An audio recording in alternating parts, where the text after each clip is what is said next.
We've been hearing through the week of various indications of a possible fourth wave of COVID-19 infections and what this would mean for the country, despite the fact that we still don't have a very high rate of vaccinations. Well, one way of trying to work out what is happening is not so much the new case numbers, but is actually monitoring wastewater. I'm afraid talking about what goes down the drain, what goes down the toilet when you flush it. Professor Angela Mathee is from the Environment and Health Research Unit at the South African Medical Research Council. She's a lot braver than me when you consider what she studies. Professor, good afternoon to you. I really do appreciate the time. You look for what are called SARS-CoV-2 RNA fragments. What are you actually finding? Well, what we found over the past couple of weeks is a period of several weeks in which SARS-CoV-2 concentrations have really been quite low, very, very low, sometimes close to zero. There's been a change in the last week or two in which we found a slight increase in the concentrations of SARS-CoV-2 as well as increased volatility in the concentrations. And the reason why we think this may be significant is that we saw a similar pattern just before the third wave in our wastewater surveillance. Again, a period of very low concentrations, followed by a little surge and then a period of calm once more, just a week or two, after which the tsunami that was the third wave actually took hold. So we didn't quite know what to make of that little surge then, and seeing the same thing happen now, we thought it best to err on the side of caution and share this information with the public. It's interesting. Is it possible to know why there would be a small surge and then the number would go down again before the sort of bigger surge actually starts? I mean, I can't really think of a scientific reason why that might be, but I'm not an epidemiologist.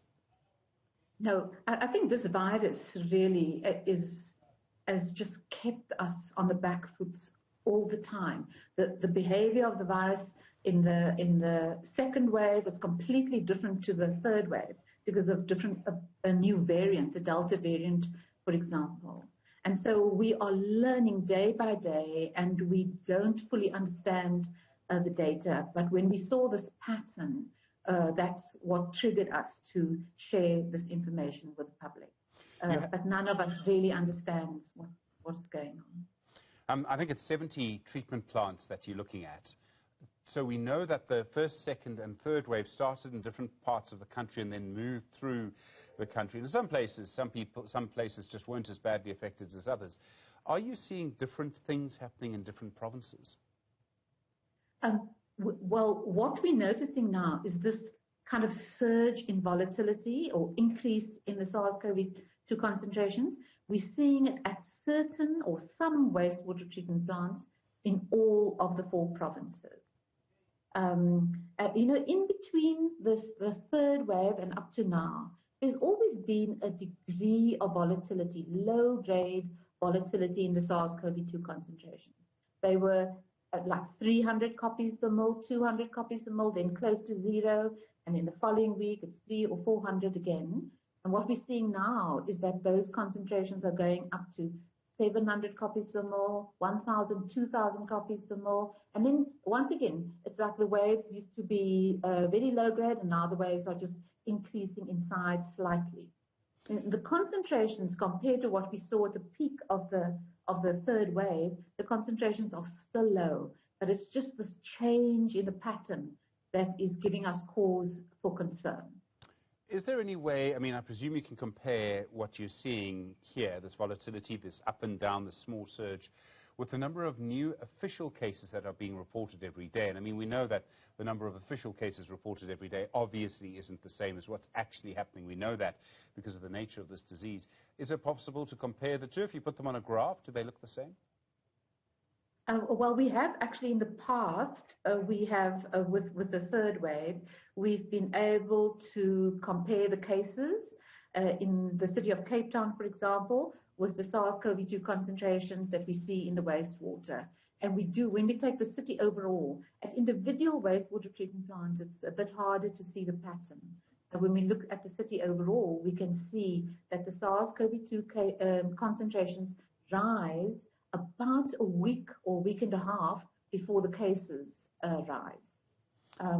So there's that week or week and a half lead time that we have in the wastewater. It's fascinating research, and I know in other countries, I think in Australia and other places they've done this as well. They started to look at wastewater and what that actually tells us about where the virus is. In some cases, even when there have been no new cases reported, they've known that this means the virus is still around. I presume that you look at what your colleagues are doing in other countries. I mean, there must be a lot of research around what you're seeing with wastewater and COVID-2. Yes, there's an enormous amount of research. There's also an enormous amount of action in terms of instituting wastewater surveillance programs. So the EU, for example, is encouraging all its states to institute wastewater surveillance programs. But just like we are, we're grappling with understanding what is actually happening between the second wave and the third wave and the different Delta variants. We are in conversation. We have webinars. We share information with colleagues from the UK, Nigeria, Switzerland, for example, and everybody's grappling with the same thing. It's a changing game constantly. Professor, I really appreciate the time. Thank you, Professor Angela Mathee from the Environment and Health Research Unit at the South African Medical Research Council. Shows you how important this research is. I suppose the takeaway is the same slight surge they're seeing now is what they saw just before the third wave of the pandemic. It does make you wonder about the vaccinations as well. There is, of course, a vaccination voucher, 100 Rand gift voucher if you're over the age of 50 and you get your first jab.